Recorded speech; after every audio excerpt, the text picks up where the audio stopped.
ഈശോ മിശിഹായ്ക്ക് സ്തുതിയായിരിക്കട്ടെ. ഞാൻ മാണിപ്പറമ്പിലച്ചൻ. പുതിയ നിയമ വചന ധ്യാനം ക്ലാസ് 54. സ്ലീഹന്മാരുടെ നടപടി പുസ്തകം 3-ാമത്തെ അധ്യായം 13-ാമത്തെ വാക്യമാണ്.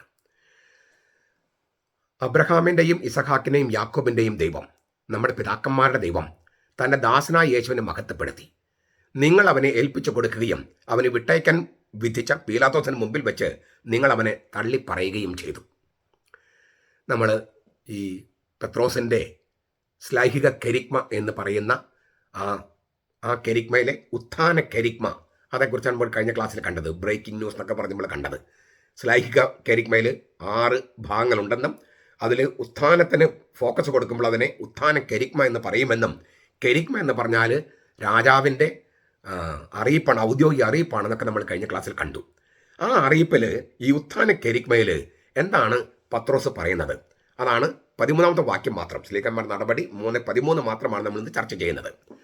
എങ്ങനെയാണ് ദേവാലയത്തിൽ, യെറൂസലേം ദേവാലയത്തിൽ പത്രോസിൻ്റെ പ്രസംഗമാണ് ശ്ലൈഹിക കെരിഗ്മ. എങ്ങനെയാണ് അത് ആരംഭിക്കുന്നത്? അബ്രഹാമിൻ്റെയും ഇസഹാക്കിൻ്റെയും യാക്കോബിൻ്റെയും ദൈവം, നമ്മുടെ പിതാക്കന്മാരുടെ ദൈവം, അങ്ങനെ പറഞ്ഞിട്ടാണ് പത്രോസ് തുടങ്ങണേ. വളരെ ഗംഭീരമാണിത്. നമ്മൾ കുർബാനയിൽ ചൊല്ലുന്നില്ലേ, അബ്രഹാമിൻ്റെയും ഇസഹാക്കിൻ്റെയും യാക്കോബിൻ്റെയും ദൈവം, നമ്മുടെ പിതാക്കന്മാരുടെ ദൈവം. അങ്ങനെയാണ് പത്രോസ് കെരിഗ്മ ആരംഭിക്കുന്നത്. നമ്മൾ ദിവസവും കുർബാന ചൊല്ലുന്നു അല്ലേ? അബ്രഹാമിൻ്റെ ദൈവം, ഇസഹാക്കിൻ്റെ ദൈവം, യാക്കോബിൻ്റെ ദൈവം, നമ്മുടെ പിതാക്കന്മാരുടെ ദൈവം. എന്തിനാണ് പത്രോസ് അങ്ങനെ പറഞ്ഞത്?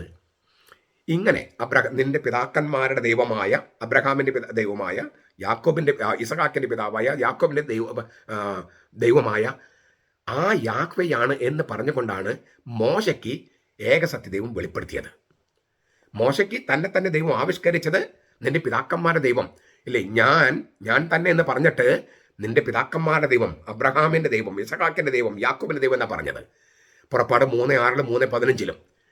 അപ്പോൾ കർത്താവ് മോശയ്ക്ക് തന്നെ വെളിപ്പെടുത്തിയത് പിതാക്കന്മാരുടെ ദൈവമായിട്ടാണ്. യാഹ്വേ എന്ന ദൈവത്തിൻ്റെ നാമം സ്വീകരിക്കാൻ ഭാഗ്യമുണ്ടായ ഇസ്രായേലിൻ്റെ പ്രതിനിധിയാണ് മോശെ. ആ ഇസ്രായേലിൻ്റെ നടുവിലാണ് താനിപ്പോൾ സൂചിപ്പിക്കാനാണ് മോശെ സ്വീകരിച്ച ദൈവിക വെളിപാടിലേക്ക് പത്രോസ് കൈകൊണ്ടുന്നത്. മോശെ ദൈവിക വെളിപാട് സ്വീകരിച്ചു ഇസ്രായേലിന്റെ പ്രതിനിധി എന്ന നിലയിൽ. ആ മോശയുടെ സ്ഥാനത്താണ് താനിപ്പോൾ നിൽക്കുന്നതെന്ന് പത്രോസ് സൂചിപ്പിക്കുകയാണ്. എന്നിട്ട് ആ ഇസ്രായേലിനോടാണ് പറയുന്നത്, മാനസാന്തരപ്പെടണം. കാരണം എന്താ? യാഹ്വേ നാമധാരിയായ യേശുവിനെ ഈ ഇസ്രായേലാണ് കൊന്നുകളഞ്ഞത്. അപ്പൊ ദൈവത്തിന്റെ വെളിപാട് സ്വീകരിച്ച യാഹ്വേ എന്ന നാമം, ദൈവത്തിന് ഒരു ഒറ്റ പേരേ ഉള്ളൂ, അത് യാഹ്വേ എന്നാണ്. ആ യാഹ്വേ എന്ന പേര് വേറെ ഓരോ അള്ളാഹുവോ മറ്റോ ഒരു പേരും ദൈവത്തിനില്ല. അള്ളാഹു എന്നുള്ള വാക്ക് ഒരു അറബി വാക്ക്, ദൈവം എന്ന അർത്ഥമുള്ളൊരു വാക്കേ ഉള്ളൂ. അത് ദൈവത്തിന്റെ പേരൊന്നുമല്ല. ദൈവത്തിന്റെ പേരെന്ന് പറഞ്ഞാൽ യാഹ്വയാണ്. നമ്മളത് ഗ്രീക്കിൽ കീരിയോസ് എന്നാക്കും, നമ്മൾ തർജ്ജമ ചെയ്ത് കർത്താവ് എന്നാക്കി. അപ്പൊ കർത്താവ് എന്ന നാമധാരിയായ ഒരൊറ്റ ആളേ ഉള്ളൂ, യാഹ്വേ നാമധാരിയ ഒറ്റ ആളേ ഉള്ളൂ, അത് ഈശോ മിശിഹായാണ്. ആ ഈശോ മിശിഹായെ കൊന്നു കളഞ്ഞത് ഇസ്രായേലാണ്.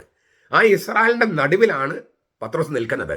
പണ്ടത്തെ ഇസ്രായേലിന്റെ നടുവിൽ നിന്നുകൊണ്ട് മോശെ, ഈ ഇസ്രായേലിന്റെ പ്രതിനിധിയായി മോശെ ദൈവത്തിന്റെ നാമം ആവിഷ്കരിച്ചപ്പോൾ അത് സ്വീകരിച്ചതുപോലെ ആ മോശയുടെ സ്ഥാനത്ത് പത്രോസ് നിന്നിട്ട് പറയാണ്, ഇസ്രായേലിൽ നിങ്ങൾ മാനസാന്തരപ്പെടണം, കാരണം നിങ്ങളുടെ മിശിഹായെ കൊന്നു.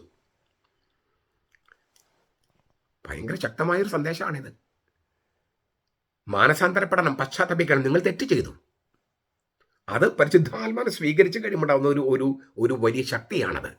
സത്യം പ്രഘോഷിക്കാനുള്ള അവരാണ് കൊന്നു കളഞ്ഞത്. അവരുടെ ഇടയിൽ നിന്നിട്ട് പറഞ്ഞത് നിങ്ങൾ മാനസാന്തരപ്പെടണം. ചെറിയ ശക്തിയൊന്നുമല്ല അത്. എന്നോട് ഇന്ന് എൻ്റെ ഇച്ചിരി സീനിയറായി പഠിച്ച ഒരു അച്ഛൻ എന്നെ വിളിച്ചിട്ട്, അച്ഛൻ എന്നോട് ചോദിച്ചൊരു ചോദ്യമുണ്ട്. ഈ അച്ഛൻ എവിടെ നിന്നാണ് ഈ ധൈര്യം വരുന്നത്? ഞാനത് പലപ്പോഴും മുമ്പ് പറഞ്ഞിട്ടുള്ളതാണ്. അച്ഛൻ എവിടെ നിന്നാണ് ഈ ധൈര്യം? അപ്പം ഞാൻ പറഞ്ഞു, ധൈര്യം എന്ന് പറയുന്നത് എൻ്റെ അല്ല. ഞാൻ പറയുന്ന കാര്യങ്ങളിൽ സത്യമുണ്ടെങ്കിൽ സത്യത്തിന് അതിൻ്റെ ഉള്ളിൽ തന്നെ ശക്തിയുണ്ട്. കർത്താവ് പറഞ്ഞത് കടുകുമണിക്ക് തുല്യമാണ് ദൈവരാജ്യം എന്നാണ്. കടുകുമണിയാണെങ്കിൽ അതിൻ്റെ ഉള്ളിൽ ജീവനുണ്ട്. നല്ല സാഹചര്യം വന്നാൽ അത് പൊട്ടിക്കിളർത്ത് അത് ചെടിയായിട്ട് മാറും. സത്യത്തിൻ്റെ ശക്തി അതിൻ്റെ ഉള്ളിലാണ്, നമ്മൾ പറയുന്ന ആളിലല്ല. അപ്പം ഞാൻ പറയുന്ന കാര്യം സത്യമാണെങ്കിൽ അത് തിരുവചനത്തോടും സഭാചരിത്രത്തോടും സഭാപിതാക്കന്മാരോടും കത്തോലിക്ക സഭയുടെ മതബോധനത്തോടെ ചേർന്ന് പോകുന്നതാണെങ്കിൽ അതിൻ്റെ ഉള്ളിൽ തന്നെ ശക്തിയുള്ളത് കൊണ്ട് എനിക്ക് പേടിക്കേണ്ട കാര്യമില്ല, എനിക്ക് വാക്ക് മാറ്റേണ്ട കാര്യമില്ല. ഇനി തെറ്റ് പറ്റിയെങ്കിൽ വാക്ക് മാറാൻ തയ്യാറുമാണ് നമ്മൾ. സത്യം സ്വീകരിക്കുമ്പോൾ തയ്യാറാണെങ്കിൽ സത്യം പ്രഘോഷിക്കുന്നവൻ്റെ ശക്തിയേക്കാൾ സത്യത്തിൻ്റെ ശക്തിയാണ്. അപ്പോൾ സത്യത്തിൻ്റെ ശക്തിയാണ് സത്യം പ്രഘോഷിക്കുന്നവനിലുള്ളത്. ഞാൻ പറയുന്നത് പത്രോസിനെ പോലെ നമുക്ക് പ്രസംഗിക്കാൻ കഴിയണമെന്നുള്ളതാണ്. ആരാകട്ടെ, ഈ പറഞ്ഞ നേതാക്കന്മാരൊക്കെയാണ് കർത്താവിനെ ഒറ്റിക്കൊടുത്ത് കൊന്നുകളഞ്ഞത്. അവരോടാണ് പറയുന്നത്, നിങ്ങൾ മാനസാന്തരപ്പെടണം, പശ്ചാത്തപിക്കണം. പത്രോസ് സ്ലീഹ പറയുകയാണ് അവരോട്. ഭയങ്കര ശക്തമായ ദേവാലയത്തിൽ നിന്നുകൊണ്ട്, ജെറുസലേം ദേവാലയത്തിൽ നിന്നുകൊണ്ടാണ് ഈ പ്രസംഗം എന്ന് ഓർക്കണേ. ആ പശ്ചാത്തലങ്ങൾ ചിന്തിക്കണം. എന്നിട്ട് പറയാണ്, ദൈവം തൻ്റെ ദാസനായ യേശുവിനെ മഹത്വപ്പെടുത്തി. തൻ്റെ ദാസനായ യേശുവിനെ മഹത്വപ്പെടുത്തി. എല്ലാ വാക്കുകളും പ്രധാനപ്പെട്ടതാണ്. യേശുവിൻ്റെ സഹനത്തിലും മരണത്തിലും ഉയർപ്പിലും പിതാവ് പുത്രനെ മഹത്വപ്പെടുത്തിയെന്നാണ് പത്രോസ് ലീഹ പറയണേ. യേശുവിൻ്റെ സഹനത്തിലും മഹത്വപ്പെടുത്തി, മരണത്തിലും ഉയർപ്പിലും ദൈവപിതാവ് പുത്രനെ മഹത്വപ്പെടുത്തി. ദൈവം തന്നെയായ പുത്രനാണെങ്കിലും യേശു ദൈവപിതാവിൻ്റെ ഹിതം മനസ്സിലാക്കിയപ്പോൾ സഹനദാസന്റെ ദൗത്യം ഏറ്റെടുത്തുകയും അത് നിറവേറ്റുകയും ചെയ്തു. ഹെബ്രായ ലേഖനം 10:5-7 പറയുന്നുണ്ട്. നിന്റെ യേശു സ്വർഗത്തിലേക്ക് കണ്ണുകൾ ഉയർത്തി പറഞ്ഞു, പിതാവേ, പുത്രൻ തന്നെ മഹത്വപ്പെടുത്തിയിരിക്കുന്നു, ഇപ്പോൾ പുത്രനെ നീ മഹത്വപ്പെടുത്തണമേ. അപ്പോൾ മഹാപുരോഹിത പ്രാർത്ഥന തുടങ്ങുന്നവൻ അങ്ങനെയാണ്. അതായത് പുരോഹിതന്മാരായിട്ട് സ്ലീഹന്മാരെ വാഴിക്കുന്ന ആ പ്രാർത്ഥന തുടങ്ങുന്നത് തന്നെ ഈ മഹത്വത്തെക്കുറിച്ച് പറഞ്ഞിട്ടാണ്. തേജസ്, ദൈവത്തിൻ്റെ രക്ഷിക്കുന്ന സാന്നിധ്യത്തെയാണ് മഹത്വം, തേജസ് എന്നൊക്കെ പറയണേ. രക്ഷിക്കുന്ന സാന്നിധ്യം അത് ഇച്ചിരി ഭയപ്പെടുത്തുന്നതാണ് ദൈവമായതുകൊണ്ട്. ആ ഭയം എന്ന് പറയുന്നത് നമ്മുടെ ഈ ഇങ്ങനെ പേടിപ്പിക്കുന്ന രാക്ഷസരൂപം അല്ല, മറിച്ച് അവൻ ഏകസത്യ ദൈവമാണ്. വളരെ ഉന്നതരായ ഒരു വ്യക്തിയുടെ മുമ്പിൽ നമുക്ക് സാധാരണക്കാർക്ക് തോന്നുന്ന ഒരു വികാരമുണ്ടല്ലോ, ഒരു ആദരവോട് കൂടിയ ഭയം. ആ ഭയമാണ് ഉദ്ദേശിക്കുന്നത്. അങ്ങനെയുള്ള ആ ആ ആ ദൈവത്തിൻ്റെ സാന്നിധ്യം തിരിച്ചറിയുകയാണ്. ഇപ്പോൾ നീ എന്നെ മഹത്വപ്പെടുത്തുകയാണ്, നീ എന്നിൽ സന്നിഹിതനായിരിക്കുകയാണ്, ഞാൻ നിന്നെ മഹത്വപ്പെടുത്തുകയാണ്, ഞാൻ നിന്നിലായിരിക്കുകയാണ്, ഈ രക്ഷിക്കുന്ന സാന്നിധ്യത്തിലായിരിക്കുകയാണ്. അപ്പോൾ ഉയർത്തപ്പെടുകയും മഹത്വവൽക്കരിക്കപ്പെടുകയും ചെയ്യുമെന്ന് യെശയ്യാ പ്രവചിച്ച യാഹ്വേയുടെ ദാസനാണ് യേശുവെന്ന് പത്രോസ് വ്യക്തമാക്കുന്നു.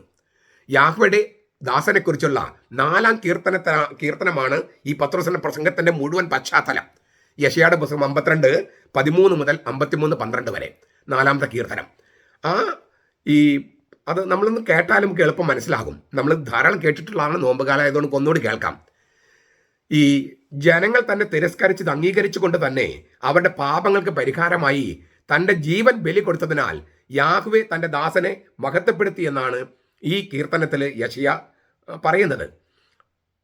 അതങ്ങനെ ഈ കീർത്തനം വീണ്ടും സ്ലീഹന്മാർ നടപടി പുസ്തകത്തിൽ വരുന്നുണ്ട്, 8-ാമത്തെ അധ്യായം 32-33. അപ്പം നമുക്ക് ജസ്റ്റ് ഒന്ന് 4-ാമത്തെ കീർത്തനം, സഹനദാസനെ കുറിച്ചുള്ള 4-ാമത്തെ കീർത്തനം യെശയ്യാ 52:13 മുതൽ നമുക്കൊന്ന് കേൾക്കാം. കണ്ടാലും എൻ്റെ ദാസന് ശ്രേയസ്സുണ്ടാകും, അവൻ അത്യുന്നതങ്ങളിലേക്ക് ഉയർത്തപ്പെടുകയും പുകഴ്ത്തപ്പെടുകയും ചെയ്യും. അവനെ കണ്ട് പലരും സ്തംഭിച്ചു പോയി. അവൻ്റെ രൂപം കണ്ടാൽ ആളല്ല എന്നും അവൻ്റെ ആകൃതി കണ്ടാൽ മനുഷ്യനല്ല എന്നും തോന്നുമാറ് അവൻ വിരൂപനായിരിക്കുന്നു. അവൻ അനേകം ജനതകളെ പരിഭ്രാന്തനാക്കും. രാജാക്കന്മാർ അവനെ കണ്ട് വായ്പൊത്തി നിൽക്കും. അവർ ഒരിക്കലും അറിഞ്ഞിട്ടില്ലാത്തത് കാണും, ഒരിക്കലും കേട്ടിട്ടില്ലാത്തത് ഗ്രഹിക്കും. ഞങ്ങൾ കേൾപ്പിച്ച സന്ദേശം ആരാണ് വിശ്വസിച്ചത്? യാഹ്വേയുടെ ഭുജം ആർക്കാണ് വെളിപ്പെട്ടത്? അവൻ തൈച്ചെടി പോലെയും വരണ്ട നിലത്ത് വേര് മുളയ്ക്കുന്നത് പോലെയും അവിടുത്തെ മുമ്പിൽ വളർന്നു വന്നു. അവൻ ആകാര ഭംഗിയില്ല, കോമളത്വമില്ല, ആകർഷകമായ സൗന്ദര്യമില്ല. അവൻ മനുഷ്യരാൽ നിന്ദിക്കപ്പെട്ടവനും ഉപേക്ഷിക്കപ്പെട്ടവനും ദുഃഖാപാത്രവും രോഗം ശീലിച്ചവനും ആയിരുന്നു. അവനെ കണ്ടവർ മുഖം മറച്ച് കളയത്തക്ക വിധം അവൻ വെറുക്കപ്പെട്ടവനായിരുന്നു. നാം അവനെ ആദരിച്ചതുമില്ല. സത്യത്തിൽ നമ്മുടെ രോഗങ്ങളാണ് അവൻ വഹിച്ചത്, നമ്മുടെ വേദനകളാണ് അവൻ ചുമന്നത്. നമ്മളോ ദൈവം അവനെ ശിക്ഷിച്ചുവെന്നും പ്രകരിച്ചുവെന്നും മർദ്ദിച്ചുവെന്നും വിചാരിച്ചു. എന്നാൽ നമ്മുടെ അതിക്രമങ്ങൾ നിമിത്തം അവൻ മുറിവേറ്റു, നമ്മുടെ അകൃത്യങ്ങൾ നിമിത്തം അവൻ തകർന്നു. നമ്മുടെ സമാധാനത്തിന് വേണ്ടിയുള്ള ശിക്ഷ അവൻ്റെ മേലായി, അവൻ്റെ അടിപ്പിണരുകളാൽ നമുക്ക് സൗഖ്യം ലഭിച്ചു. ആടുകളെപ്പോലെ നാം എല്ലാവരും വഴിതെറ്റിപ്പോയിരുന്നു, നാം ഓരോരുത്തരും സ്വന്തം വഴിക്ക് പോയിരുന്നു. എന്നാൽ യാഹ്വേ എല്ലാവരുടെയും അകൃത്യം അവൻ്റെ മേൽ ചുമത്തി. അവൻ മർദ്ദിക്കപ്പെട്ടു, പീഡിപ്പിക്കപ്പെട്ടു, എങ്കിലും അവൻ ഉരിയാടിയില്ല. കൊല്ലാൻ കൊണ്ടുപോകുന്ന കുഞ്ഞാടിനെ പോലെയും രോമം കത്തിരിക്കുന്നതിന് മുമ്പിൽ മിണ്ടാതെ നിൽക്കുന്ന ചെമ്മരിയാടിനെ പോലെയും അവൻ തൻ്റെ വായ് തുറന്നില്ല. പീഡനത്താലും ശിക്ഷാവിധിയാലും അവൻ എടുക്കപ്പെട്ടു. എൻ്റെ ജനത്തിന് അതിക്രമം നിമിത്തമാണ് അവൻ പീഡനമേറ്റ് ജീവനുള്ളവരുടെ ദേശത്തു നിന്ന് വിച്ഛേദിക്കപ്പെട്ടതെന്ന് അവൻ്റെ തലമുറയിൽ ആര് വിചാരിച്ചു? അവനൊരു അതിക്രമവും ചെയ്തില്ല. അവൻ്റെ വായിൽ വഞ്ചനയൊന്നും ഇല്ലായിരുന്നു. എന്നിട്ടും അവർ അവന് ദുഷ്ടന്മാരോടുകൂടെ ശവക്കുഴി കൊടുത്തു, സമ്പന്നന്മാരോടുകൂടെ അവന് കല്ലറിയും. അവനെ തകർത്ത് കളയണമെന്നത് യാഹ്വേയുടെ ഹിതമായിരുന്നു. അവിടുന്ന് അവന് ക്ലേശങ്ങൾക്ക് വിട്ടുകൊടുത്തു. അവന്റെ പ്രാണൻ പാവപരിഹാരായി ബലിയായി അർപ്പിക്കുമ്പോൾ അവൻ സന്തതിയെ കാണുകയും ദീർഘായുസ് പ്രാപിക്കുകയും യാഹ്വേയുടെ ഹിതം അവന്റെ കൈയാൽ നിറവേറുകയും ചെയ്യും. അവൻ തന്റെ ആത്മാവിന്റെ അഗ്നിപരീക്ഷയുടെ ഫലം കണ്ട് സംതൃപ്തനാകും.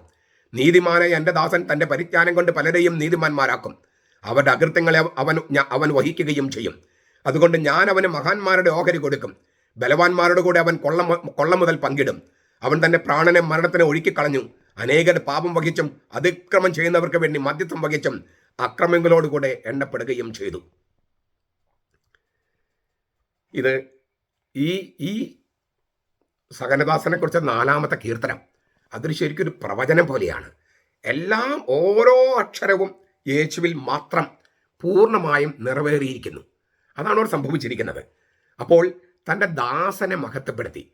ദൈവം തന്നെയായ പുത്രൻ അവൻ ദാസനായി, മനുഷ്യനായി, ദാസനായി ഭൂമിയിലേക്ക് വന്നു. പുത്രൻ ദാസനായി വന്നു. എന്നിട്ട് ദാസന് എന്തിനാണ്? പാപമില്ലാത്ത ദാസൻ മറ്റെല്ലാവരുടെയും പാപം തൻ്റെ മേൽ വഹിച്ചു. അങ്ങനെ മറ്റുള്ളവർ നീതിമാന്മാരാക്കി സ്വയം ശിക്ഷ ഏറ്റെടുത്തു. ഇതാണ് സകലദാസനെ കുറിച്ചുള്ള ആ കീർത്തനത്തിൻ്റെ രത്നച്ചുരുക്കം. അത് യേശുവിനെ കുറിച്ചാണ്. പാപമില്ലാത്തവനായി അവൻ മറ്റുള്ളവർക്ക് വേണ്ടി പാപമായി, എന്നിട്ട് മറ്റുള്ളവർ നീതിമാന്മാരാക്കി. അതിനാൽ ഇങ്ങനെ ഇതായിരുന്നു ദൈവപിതാവിൻ്റെ ഇഷ്ടമെന്ന് തിരിച്ചറിഞ്ഞിട്ടാണ് പുത്രൻ വന്നത്. അങ്ങനെ ദൈവപിതാവിൻ്റെ ഇഷ്ടം നിറവേറ്റിയതിനാൽ, ദാസന്റെ രൂപം സ്വീകരിച്ച് പുത്രൻ വന്നതിനാൽ ആ പുത്രനെ മഹത്വപ്പെടുത്തുകയാണ് ദൈവപിതാവ്. ക്രിസ്തു കഷ്ടം അനുഭവിച്ചിട്ട് തന്റെ മഹത്വത്തിലേക്ക് കടക്കേണ്ടിയിരുന്നില്ലേ എന്ന് യേശു തന്നെ ചോദിക്കുന്നുണ്ട് എമ്മാവസിലേക്ക് പോയി ശിഷ്യന്മാരോട്. ലൂക്കാസ് 24:26. പിതാവിന്റെ വലത്ത് ഭാഗത്തുള്ള സ്ഥാനത്തെയാണ് ഇവിടെ മഹത്വം എന്നുകൊണ്ട് ഉദ്ദേശിക്കുന്നത്. ഞാൻ പറഞ്ഞു ദൈവത്തിന്റെ രക്ഷിക്ക സാന്നിധ്യമാണ് തേജസ് എന്ന് പറഞ്ഞു, മഹത്വം എന്ന് പറഞ്ഞു. അതിന് മറ്റൊരു അർത്ഥം കൂടിയുണ്ട്. അതായത് യേശുവിന്റെ കാര്യത്തിൽ ദൈവപിതാവിന്റെ വലത്ത് ഭാഗത്ത് ഇരിക്കുന്ന സ്ഥാനമാണ്. അവിടെ ഇരുന്നു കൊണ്ടാണ് യേശു ഭൂമിയിൽ വീര്യപ്രവൃത്തികൾ, അതായത് അത്ഭുത പ്രവൃത്തികൾ, ഈ പറഞ്ഞ മുടന്തനെ സുഖപ്പെടുത്തിയ അത്ഭുതം ഉൾപ്പെടെ ചെയ്യുന്നത്. സ്ലീഹന്മാർ നടപടി 7:55, 22:11, ലൂക്കാസ് 9:31-32. എന്നിട്ട് ഒരു കാര്യം കൂടി പറയാണ് ഈ പത്രോസ്, അവനെ വിട്ടയക്കാൻ, നിങ്ങളെ ഏൽപ്പിച്ചു കൊടുത്ത ആ യേശുവിനെ വിട്ടയക്കാൻ പുറജാതിക്കാരനായ റോമക്കാരനായ പീലാത്തോസ് പല പ്രാവശ്യം ശ്രമിച്ചു. പക്ഷേ നിങ്ങൾ അവനെ തള്ളിപ്പറഞ്ഞു. നിങ്ങൾ പറഞ്ഞു ഞങ്ങൾക്ക് സീസർ മതി. യേശുവിനെ മരണശിക്ഷ വിധിക്കാതെ വിട്ടയക്കുമെന്ന് 3 പ്രാവശ്യം പീലാത്തോസ് നിലപാടെടുത്തിരുന്നു. ലൂക്കാസ് 23:15-16, 23:20, 21:22, മർക്കോസ് 15:12, 15:14. പുറജാതിക്കാരനായ ഗവർണർ ഈശോയെ വിട്ടയക്കാന്ന് പറഞ്ഞതാ. ഇവർ പറഞ്ഞു വേണ്ട വേണ്ട വേണ്ട, ഞങ്ങളുടെ ബിച്ചിക്കായി നീ കൊല്ലാൻ അനുവാദം തരിക. നമ്മുടെയൊക്കെ ജീവിതാവസ്ഥയാണിത്. ഞാൻ സഭയുമായിട്ടൊന്ന് ബന്ധപ്പെടുത്തി പറയട്ടെ. ഈ സീറോ മലബാർ സഭയുടെ മഹത്തായ പാരമ്പര്യം, അത്രയും മഹത്തായ പാരമ്പര്യം കത്തോലിക്ക സഭയിൽ സീറോ മലബാർ സഭയുടെ അത്രയും പൗരാണികതയുള്ള പാരമ്പര്യമുള്ള ഒരു സഭയുമില്ല. എന്നിട്ടും ഈ സഭയുടെ തലപ്പത്തിരിക്കുന്ന ആളുകൾ അതെല്ലാം നശിപ്പിക്കാൻ കോപ്പ് കൂട്ടി ഇറങ്ങിയിരിക്കുക. പുറജാതിക്കാർ പോലും ഇത് നശിപ്പിക്കരുന്ന് പറയുന്നു. പക്ഷേ നമ്മുടെ ആളുകളും അത് തലപ്പത്തിരിക്കുന്നവർ, മഹാപുരോഹിത സ്ഥാനത്തിരിക്കുന്നവരും പുരോഹിതന്മാരുടെ സ്ഥാനത്തിരിക്കുന്നവരും മതമേധന്മാരുടെ സ്ഥാനത്തിരിക്കുന്നവരും സീറോ മലബാർ സഭയുടെ പാരമ്പര്യങ്ങളെ കൊന്നുകളയാൻ കച്ചകെട്ടി ഇറങ്ങിയിരിക്കുന്നു, തള്ളിപ്പറഞ്ഞിരിക്കുന്നു. പക്ഷേ ദൈവം ഈ സഭയെ ഉയർത്തും. അപ്പം അച്ഛൻ എന്ത് തിരുവചനം വ്യാഖ്യാനിക്കുമ്പോഴും എന്തിനാണ് സീറോ മലബാർ സഭയുടെ കാര്യം പറയണം ചോദിക്കും. ഇതുപോലെ പീഡിപ്പിക്കപ്പെട്ട സഭയും വേറെ ഇല്ല. വേറൊരു സഭയും ഇതുപോലെ പീഡിപ്പിക്കപ്പെട്ടിട്ടില്ല. തുടക്കം മുതൽ പാശ്ചാത്യ മിഷണറിമാർ വന്നപ്പോൾ നമ്മുടെ ഇവിടുത്തെ പാരമ്പര്യങ്ങൾ കണ്ട് ഞെട്ടി.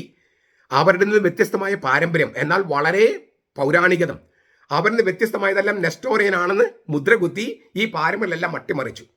അങ്ങനെ അടിമകളാക്കി. അത് കഴിഞ്ഞിട്ട് സ്വാതന്ത്ര്യം തന്നപ്പോഴോ 1897 2 വികാരിയത്ത്, തൃശ്ശൂർ 1, കോട്ടയം എന്ന് പറഞ്ഞാൽ ഇപ്പോഴത്തെ ചങ്ങനാശ്ശേരി, ഒരു വികാരിയത്തിൻ്റെ കീഴിലല്ല ആക്കേണ്ടിയിരുന്നത്. അതിനും 2 വികാരിയത്ത്. കുറച്ച് കൊല്ലം കഴിഞ്ഞപ്പോൾ എറണാകുളത്ത് 3ാമത്തെ വികാരിയത്ത്. അങ്ങനെ 3 കഷ്ണമാക്കി. 1897 കാര്യം പറയണേ.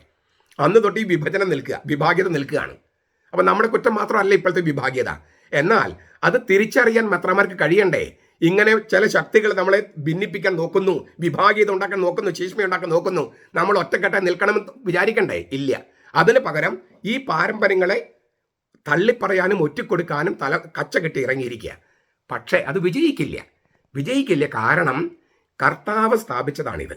കർത്താവ് തൻ്റെ പ്രിയപ്പെട്ട ശിഷ്യനായ ഈ വിലാവിൽ കൈയിട്ട് അവിടെ ഒട്ടിച്ച് ചേർക്കപ്പെട്ട തോമാസിലേക്ക് അയച്ച് ഉണ്ടാക്കിയൊരു സഭയാണിത്. അതുകൊണ്ട് ഇത് നശിപ്പിക്കാനായിട്ട് കർത്താവ് സമ്മതിക്കില്ല. അതിന് കുറച്ച് ആളുകളെ കർത്താവ് തിരഞ്ഞെടുത്തിട്ടുണ്ട്, എറണാകുളത്തും ഫരീദാബാദിലും മറ്റു രൂപതകളിലും ഒക്കെ. ഇത് ഞാൻ എല്ലാ കാര്യവും ഇതുമായിട്ട് ബന്ധിപ്പിക്കുന്നതിന് കാരണം അന്നത്തെ അനുഭവം ഇന്നുള്ളത് കൊണ്ടാണ്. അങ്ങനെയല്ലേ നമ്മൾ പ്രസംഗിക്കേണ്ടത്? ചുരുക്കത്തിൽ നിങ്ങൾ അവനെ തള്ളിപ്പറഞ്ഞു എന്ന് എനിക്ക് നിങ്ങളുടെ മുഖത്തേക്ക് പറയാൻ പറ്റും, നിങ്ങളുടെ മുമ്പിൽ നോക്കി പറയാൻ പറ്റും. എനിക്കൊരു പേടിയില്ലാത്തതിന് കാരണം ഞാൻ പറയുന്നത് സത്യമായതുകൊണ്ടാണ്. ചുരുക്കത്തിൽ പശ്ചാത്തപിക്കണം. നമ്മൾ നമ്മുടെ നാഥനെ തള്ളിപ്പറയുകയാണ് നമ്മുടെ സഭയെ തള്ളിപ്പറയുമ്പോൾ. നമ്മുടെ നാഥനെ കുരിശിലേറ്റുകയാണ് നമ്മുടെ സഭയെ തള്ളിപ്പറയുമ്പോൾ. തോമാസിൽ നമുക്ക് കൈമാറിയ പാരമ്പര്യങ്ങൾ നമ്മൾ തള്ളിപ്പറയുമ്പോൾ നമ്മുടെ കർത്താവ് യേശുവിന് കൈമാറിയ വിശുദ്ധ പാരമ്പര്യത്തെയാണ് നമ്മൾ തള്ളിപ്പറയുന്നത്. അത് ഉള്ളിൽ നിന്നുകൊണ്ട് ചെയ്യുമ്പോൾ കർത്താവ് നിങ്ങളെ ശിക്ഷിക്കാതെ വിടില്ല. ഒരു സംശയം അക്കാര്യത്തിൽ വേണ്ട. ഞങ്ങൾക്ക് അക്കാര്യത്തിൽ സംശയമില്ല. നിങ്ങൾ ദൈവത്തിൽ വിശ്വസിക്കുന്നുണ്ടോ, വിധിയിൽ വിശ്വസിക്കുന്നുണ്ടോ എന്ന് ഞങ്ങൾക്ക് അറിഞ്ഞുകൂടാ. അപ്പോൾ ഞങ്ങൾക്ക് നല്ല ഉറപ്പുണ്ട്. അതിനാൽ നിങ്ങൾ പശ്ചാത്തപിക്കണം, തലപ്പത്തിരിക്കുന്നവർ പ്രത്യേകിച്ചും. നമ്മുടെ കർത്താവ് യേശു മിശിഹായുടെ കൃപയും പിതാവായ ദൈവത്തിൻ്റെ സ്നേഹവും പരിശുദ്ധാത്മാവിൻ്റെ സഹവാസവും നാം എല്ലാവരോടും കൂടി ഉണ്ടായിരിക്കട്ടെ, ഇപ്പോഴും എപ്പോഴും എന്നേക്കും. ആമേൻ.